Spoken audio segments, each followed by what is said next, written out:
hari ini kita mulai ibadah kita. Untuk ibadah remaja, kita siapkan diri kita dan hati kita untuk memulai ibadah hari ini ya. Mari teman-teman kita mengangkat pujian yang berjudul Tuhan adalah Gembalaku.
Sebelum kita mulai ibadah kita dan kita lanjutkan ibadah kita, mari kita berdoa. Tuhan Yesus, terima kasih atas sukacita yang Kau berikan. Terima kasih Tuhan atas kesempatan yang Kau berikan sehingga pada saat ini kami bisa beribadah bersama-sama walaupun secara virtual ya Tuhan. Tuhan Yesus, kiranya Kau berkati ibadah ini sehingga bisa berjalan dari awal, pertengahan hingga akhir dengan baik. Terima kasih Tuhan Yesus, haleluya, amin. Teman-teman, kita akan melanjutkan pujian kita dengan menyanyikan lagu Ada Satu Sobatku.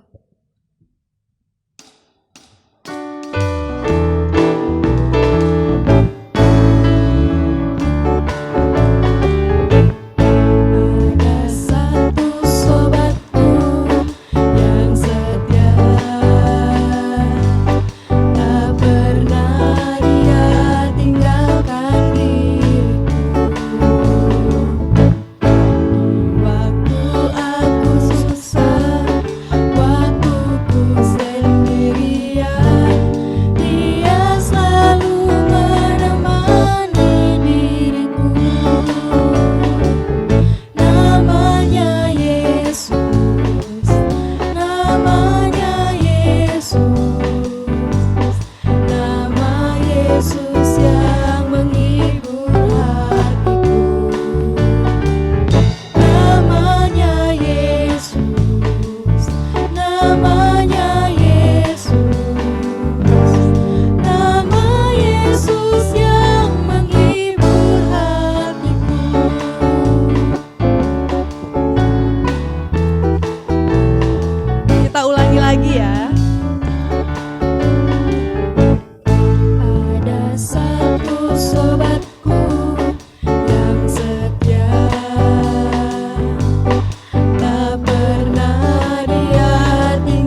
sekarang sebelum kita mendengarkan firman, kita nyanyikan satu pujian yang berjudul Dia Buka Jalan.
Ya, puji Tuhan kita masih diberikan kesempatan untuk belajar firman Tuhan walaupun secara online. Tapi jangan sedih, jangan patah semangat. Walaupun secara online kita tetap belajar firman Tuhan, tetap memuji Tuhan bersama-sama. Ya, sebelum itu mari kita berdoa terlebih dahulu. Mari kita berdoa. Bapa, di dalam nama Tuhan Yesus Kristus, kami bersyukur ya Tuhan untuk berkat dan penyertaan-Mu. Pada hari ini Engkau mengumpulkan kami Bapa, walaupun secara virtual kami akan mendengarkan firman-Mu. Berkati kami semua Bapa dimanapun kami berada, agar kami dapat fokus, agar kami dapat sungguh-sungguh untuk mendengarkan firman-Mu dan melakukan setiap perintah-Mu pada firman pada hari ini ya Tuhan. Terima kasih ya Tuhan, berkati adik-adik remaja yang mendengarkan, berkati juga hamba-Mu yang akan menyampaikan. Di dalam nama Tuhan Yesus Kristus, kami berdoa dan mengucap syukur, haleluya, amin. Ya. Sebelum kita mulai, kakak ingin tanya, masih ingat gak firman Tuhan yang minggu lalu?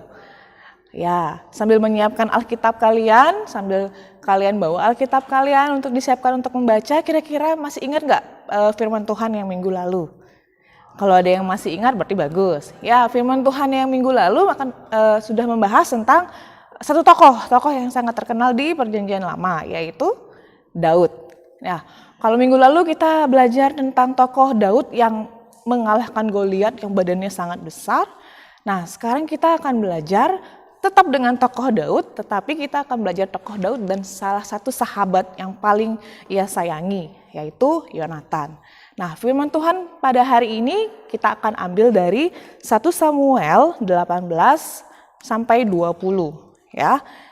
Siapkan Alkitabnya, kita akan membaca dari 1 Samuel pasal 18 sampai 20. Itu semua ayat ya, lumayan cukup banyak, sekitar 90-an ayat. Tetapi kakak akan bacakan hanya beberapa, nanti kakak akan ceritakan inti dari cerita ini ya. Jadi kita baca dulu yang pasal 18. Jika kalian punya waktu, nanti setelah ibadah remaja kalian baca-baca kembali yang pasal 18 sampai 20 ya. Mari kita baca dulu yang 1 Samuel pasal 18 ayat 1 sampai 5. Kakak akan bacakan satu perikop ya. Daud dan Yonatan. Ketika Daud habis berbicara dengan Saul, berpadulah jiwa Yonatan dengan jiwa Daud. Dan Yonatan mengasihi dia seperti jiwanya sendiri. Pada hari itu Saul membawa dia dan tidak membiarkannya pulang ke rumah ayahnya. Yonatan mengikat perjanjian dengan Daud karena ia mengasihi dia seperti dirinya sendiri. Yonatan menanggalkan jubah yang dipakainya dan memberikannya kepada Daud. Juga baju perangnya sampai pedangnya, panahnya, dan ikat pinggangnya. Daud maju berperang dan selalu berhasil kemana juga Saul menyuruhnya, sehingga Saul mengangkat dia mengepalai para prajurit. Hal ini dipandang baik oleh seluruh rakyat dan juga oleh pegawai-pegawai Saul. Ya, mungkin kalian sudah kenal ya tokoh Daud dan tokoh Yonatan. Ya, Daud dan Yonatan ini adalah sahabat yang sangat dekat. Dan Yonatan itu adalah salah satu anak dari Raja Saul, Raja Israel yang pertama. Nah, kenapa kita akan membahas tentang persahabatan dua orang ini? Kenapa kita bisa belajar banyak dari dua sahabat ini? Ya, kalian pasti punya sahabat kan, sebelum kita lanjutkan ceritanya ini, kalian pasti punya sahabat. Apa itu sahabat? Kalian pasti punya teman. Nah, apa bedanya teman dan sahabat? Teman mungkin hanya kenal. Tetapi kalau sahabat itulah teman yang sangat dekat. Teman yang biasanya kalian sering curhat, teman yang sering marah-marah ke kalian, atau misalnya teman sering ajak bermain, main layangan, main game, main apapun itu. Yaitu teman yang sangat dekat itu adalah seorang sahabat. Jadi seorang sahabat itu ada saat kita sedih ataupun senang. Itu namanya sahabat. Begitu juga dengan Daud. Daud punya sahabat, namanya Yonatan, yang adalah seorang anak dari Raja Saul. Nah, Daud dan Yonatan itu sangat dekat. Nah, Daud itu seperti firman Tuhan minggu lalu, kalau Daud itu kan sangat hebat ya, mengalahkan Goliat, sehingga pada suatu hari dia diangkat oleh Raja Saul untuk menjadi panglima. Dan setiap berperang, Daud selalu menang. Ya, Daud selalu menang setiap berperang. Dan itu membuat rakyat sangat memuji-muji dan sangat menghormati Daud. Nah, Raja Saul lama-kelamaan menjadi iri. Kenapa ya rakyatku lebih suka dengan Daud daripada denganku? Nah, bahkan di ayat yang kakak bacakan untuk kalian, yang di ayat ke-7, pasal 18 ayat ke-7. Yang bagian B ya, 7b. Saul mengalahkan beribu-ribu musuh, tetapi Daud berlaksa-laksa. Berlaksa-laksa lebih banyak daripada beribu-ribu ya. Dan itu membuat Saul sangat iri terhadap Daud. Ya, Saul sangat iri sekali dengan Daud. Kenapa sih dia dipuji-puji oleh rakyatku? Kenapa sih dia selalu menang? Lalu muncullah niat jahat Saul untuk membunuh Daud. Tapi Saul tidak mau membunuh secara langsung. Cara pertama, Saul sengaja menyuruh Daud untuk berperang dengan Filistin. Nah, dia berharap, semoga Daud mati ya di dalam peperangan ya. Tapi kalian tahu, ternyata Daud nggak mati. Ternyata Daud menang loh. Nah, akhirnya berpikirlah si Saul, saya benci dia, saya nggak senang dengan Daud. Nah, pada suatu hari, Daud itu kan suka bermain kecapi. Kalian tahu kecapi ya, alat musik. Nah, saat Saul mengundang Daud untuk bermain kecapi, timbullah niat jahat. Nah, lalu Raja Saul, saat Daud bermain kecapi, Raja Saul mengambil tombak dan tiba-tiba melemparkan tombak itu kepada Daud. Daud itu kan gesit, jadi dia langsung menghindar. Dia nggak ada komen, nggak ada apa-apa, langsung pergi. Dan itu nggak sekali dua kali loh, berkali-kali Saul berniat untuk membunuh Daud dengan cara memukul atau melemparkan tombak kepada Daud. Nah, tetapi itu tidak berhasil. Lalu Daud berpikir, kenapa ya Raja Saul ingin membunuh saya? Kenapa ya Raja Saul tidak senang dengan saya? Kesalahan apa yang saya lakukan? Akhirnya Daud curhatlah kepada Yonatan. Lalu dia curhat, kenapa ya ayahmu benci sekali dengan saya? Nah, Yonatan nggak percaya awalnya. Loh, kamu kan nggak ada salah, kenapa? Ya. Akhirnya mereka membuat kesepakatan. Nanti kan ada pesta, ayo kita lihat apakah ayahku ingin membunuhmu atau tidak. Nah, suatu ketika ada suatu pesta, dan biasanya Daud diundang ya, tetapi tiba-tiba satu kursi kosong, dan Daud tidak datang. Lalu bertanyalah Saul kepada Yonatan, di manakah Daud? Lalu Yonatan bilang, Daud sudah minta izin, dia pergi ke Bethlehem, ada urusan dengan keluarganya. Dan tiba-tiba Saul sangat marah sekali dengan Daud. Dan bahkan Yonatan pun dimarahi oleh Saul. Dan Yonatan bertanya, kenapa? Apa salahnya Daud? Dia kan tidak ada salah apa-apa. Bahkan dia membantu raja untuk berperang. Apa salahnya Daud? Tetapi tetap Saul, karena ada niat jahat di dalam dirinya, karena ada rasa iri hati di dalam dirinya, ia pun tetap berencana untuk membunuh Daud dan akan mengejarnya kemanapun dia pergi. Sedihlah hati Daud, sedihlah hati Yonatan. Sampai Daud pun harus melarikan diri ke kota Rama, dan dia di sana dihibur oleh Samuel. Karena setiap dia pergi bertemu dengan Saul, Saul pasti ingin membunuhnya. Karena tahulah Yonatan bahwa ayahnya ingin membunuh sahabatnya, bertemulah dia dengan Daud. Di sana Yonatan dan Daud bercerita. Lalu di sana Daud dan Yonatan curhat apa yang harus dilakukan. Lalu akhirnya apa? Yonatan mendoakan Daud. Mereka menangis bersama-sama, mereka sedih bersama-sama, dan akhirnya kakak bacakan ayat 20 untuk kalian.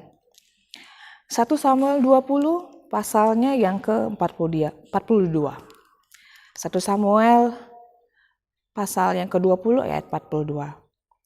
Kemudian berkatalah Yonatan kepada Daud, "Pergilah dengan selamat. Bukankah kita berdua telah bersumpah demi nama Tuhan?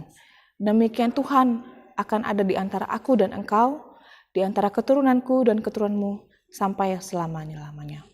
Setelah itu bangunlah Daud dan pergi, dan Yonatan pun pulang ke kota.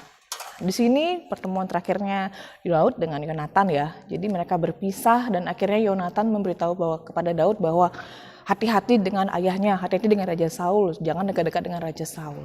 Nah, ya, kita akan belajar dari firman Tuhan hari ini bagaimana seorang sahabat yang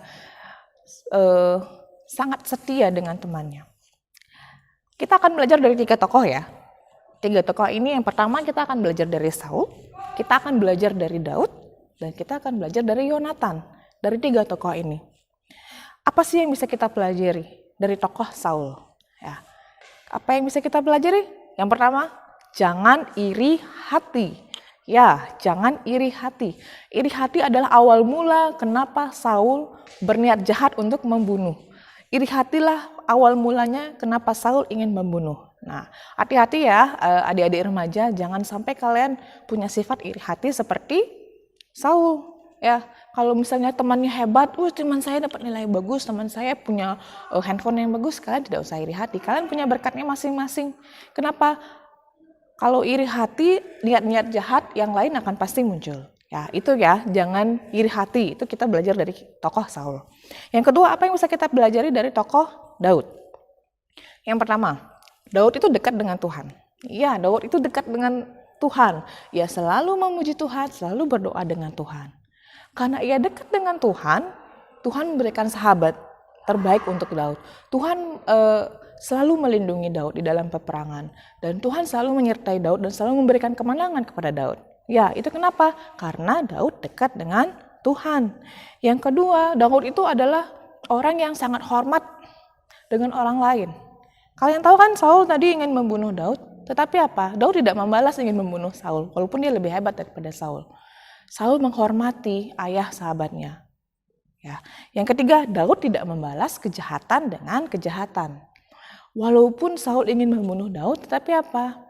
Daud tidak membalas kejahatan itu. Saat Daud dilempari tombak oleh Saul, Daud apakah membalas? Tidak kan? Ya, itu yang bisa kita pelajari ya. Yang pertama kita harus dekat dengan Tuhan, lalu kita harus menghormati orang tua, dan yang ketiga adalah jangan membalas kejahatan dengan kejahatan. Yang tokoh yang terakhir yang kita akan bahas adalah tokoh Yonatan.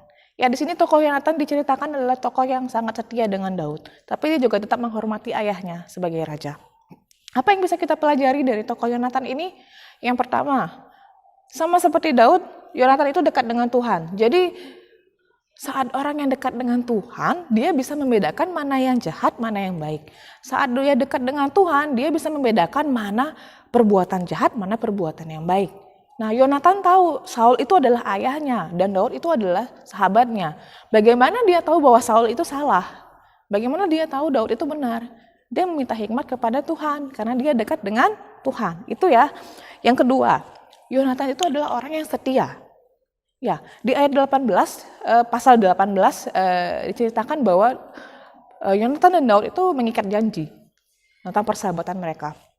Dan sampai terakhir di pasal 20, Yonatan tetap setia. Tetap setia berteman dengan Daud, walaupun ayahnya, Raja Saul, sangat membenci Daud. Yang ketiga, apa yang bisa kita pelajari dari tokoh Yonatan? Kalau Yonatan itu sangat baik ya, membantu dan menghibur temannya saat kesulitan. Saat Daud melarikan diri, saat Daud sedih, yang menghibur siapa? Ya, Yonatan yang menghiburnya. Yonatan memberikan penguatan, menangis bersama-sama dengan Daud. Dan akhirnya apa? Yonatan sama-sama berdoa. Ya, dan saat itu dan akhirnya Daud melarikan diri dengan bantuan Yonatan. Ya, dari ketiga tokoh tersebut kita pelajari banyak ya. Bahwa persahabatan Daud dan Yonatan itu menjadi contoh bagaimana persahabatan kalian juga sebagai anak-anak remaja.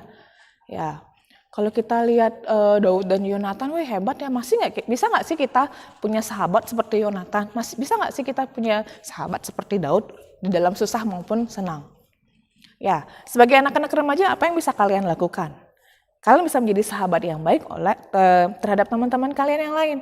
Menjadi sahabat yang baik itu seperti apa, Kak? Nah, menjadi sahabat yang baik adalah menjadi sahabat yang bukan hanya saat senang, tetapi saat sedih, di saat sukar. Seorang sahabat itu bukan hanya memuji kita. Seorang sahabat adalah mau menegur teman kita kalau teman kita salah. Ya, seorang sahabat itu pasti pernah marahin kita. Nggak hanya memuji-muji aja. Kalau dia cuma memuji-muji aja itu bukan sahabat. Ya, untuk menjadi sahabat yang setia seperti Yonatan, kalian harus mempraktekkan hal ini ya. Ayo kita belajar bersama-sama untuk menjadi sahabat yang baik. Yang pertama, menjadi sahabat yang baik itu harus dekat dengan Tuhan.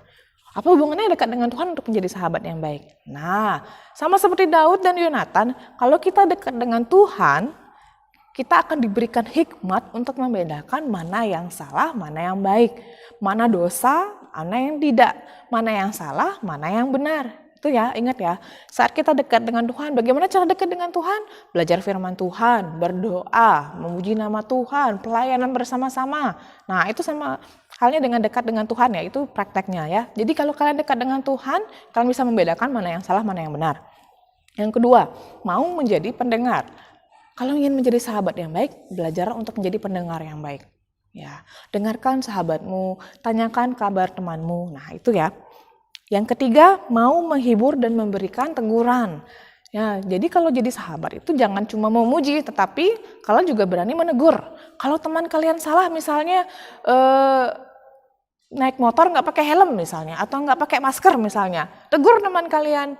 Ayo cepat pakai maskermu, kamu salah loh, nggak pakai masker ntar ditangkap polisi misalnya. Nah kayak begitu ya. Jadi tegurlah teman kalian saat teman kalian melakukan kesalahan, nggak apa-apa, ataupun melakukan dosa, nggak apa-apa. Itu adalah contoh sahabat yang baik, berani memberikan teguran. Lalu yang ketiga, sama seperti Yonatan, mendoakan teman kita, mendoakan sahabat kita. Kalian punya sahabat, doakanlah mereka. Ya, di dalam doa kalian sebutkan nama mereka. Oh, saya ingin mendoakan sahabat saya, namanya ya. Dalam doa kalian ya sekali dua kali tolong doakan mereka. Mungkin mereka mengalami kesulitan atau mungkin mereka ada masalah atau problem, silahkan doakan mereka. Ya, walaupun kalian tidak bisa membantu, tetapi minimal kalian mendoakan sahabat kalian. Ya, sama seperti Daud dan Yonatan, persahabatan mereka sangat diberkati oleh Tuhan. Kalian pun juga bisa menjadi sahabat yang baik untuk orang-orang, teman-teman di sekitar kalian. Itu ya. Ya, ayat hafalan dan ayat emasnya di Mazmur 23 ayat 3. Kita akan baca bersama-sama. Mazmur 23 ayat 3. Kakak bacakan buat kalian. Ia menyegarkan jiwaku, ia menuntun aku di jalan yang benar oleh karena namanya. Kakak ulangi sekali lagi, Mazmur 23 ayat 3. Ia menyegarkan jiwaku, ia menuntun aku di jalan yang benar oleh karena namanya. Ya, kakak tutup firman Tuhan hari ini dengan pesan, jadilah sahabat yang baik untuk teman-teman di sekitar kalian. Jadi sahabat yang baik buat orang-orang dan ingat, kalian juga punya sahabat. Sahabat kalian siapa yang selalu ada buat kalian? Sahabat kalian adalah Tuhan Yesus. Tuhan Yesus adalah sahabat kalian yang tidak akan pernah meninggalkan kalian. Kalau kalian punya masalah, mungkin teman-teman kalian tidak bisa membantu, berdoalah. Tuhan Yesus akan menjadi sahabat terbaik kalian. Mari kita berdoa. Tuhan, terima kasih untuk firman yang Kau berikan pada kami pada hari ini ya Tuhan, mengajarkan kami untuk menjadi sahabat yang baik untuk orang-orang di sekitar kami Bapa, agar kami bisa menjadi sahabat seperti Daud dan Yonatan yang selalu setia. Terima kasih ya Tuhan, dan sekarang kami akan melanjutkan setiap aktivitas kami Bapa, dan biarlah selesai selepas ibadah remaja ini kami dapat mempraktekkan setiap firman ini. Di dalam nama Tuhan Yesus kami berdoa dan mengucap syukur. Haleluya, amin. Adik-adik, sekarang kita akan persembahan. Mari kita persiapkan persembahan kita dengan baik dan kita naikkan pujian segala puji syukur.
Mari kita berdoa untuk persembahan kita, sekaligus kita menutup ibadah pada hari ini. Mari kita berdoa.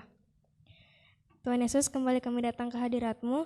Sekarang kami akan berdoa untuk persembahan kami, kiranya Kau memberkati persembahan ini agar bisa berguna bagi nama-Mu dan kemuliaan-Mu saja. Dan sekarang kami akan mengakhiri ibadah kami pada hari ini. Terima kasih Tuhan Yesus karena Engkau telah menyertai kami dari awal ibadah pertengahan hingga akhir. Dan sekarang kami akan mengakhiri ibadah ini, kiranya Engkau memberkati. Terima kasih Yesus, haleluya, amin. Adik-adik, sebelum kita mengakhiri ibadah kita hari ini, kita naikkan pujian dari Kidung Jemaat nomor 407 dengan judul Tuhan Kau Gembala Kami.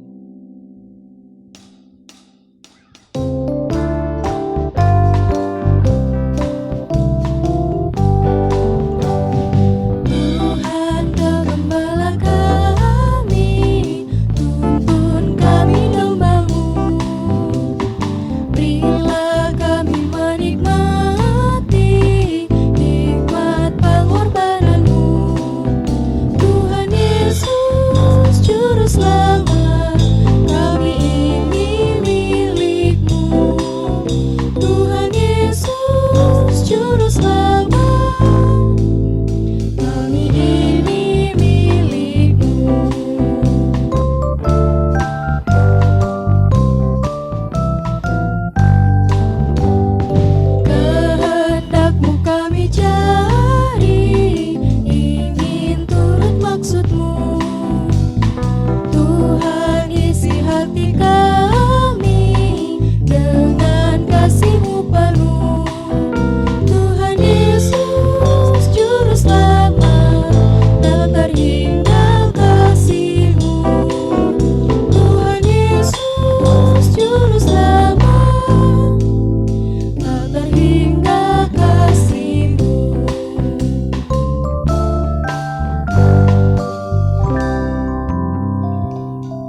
ibadah kita hari ini sudah selesai. Sampai jumpa di ibadah remaja minggu depan. God bless you.